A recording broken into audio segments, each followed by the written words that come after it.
बात सब तुझसे ही जुड़ल बा। धड़कन के हर झुंड दिल तोहराते मुरल बन। नैनन के इशारा सीधा दिल पे वार करे। तोहरा बिना सजनवा कुछ ना स्वीकार करे। जब तू मुस्कुरावे लगे सावन बरसे।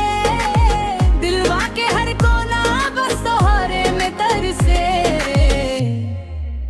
मेरे दिल को डीजे तेरे दिल को बराती। प्यार दिल का फिर बोले बजा दिन राती। अब दिलवा बोले बस तोहरा ही नाम। साथिया बन जा तू हर जन्म हर शाम।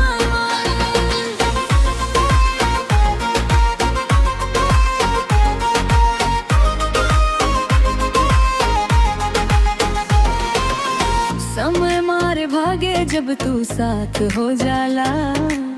हर दर्द भी हंस के खुशी में बदल जाला। तोरे बाहों में जन्नत के एहसास बा। तू ही मेरी दुनिया तू ही खास बा।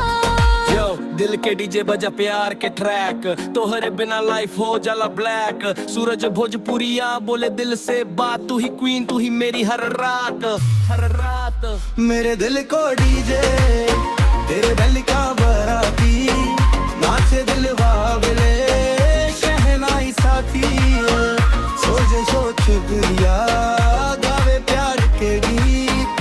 तोरे संग पूरा हो जाला हर रीत। चांद सितारा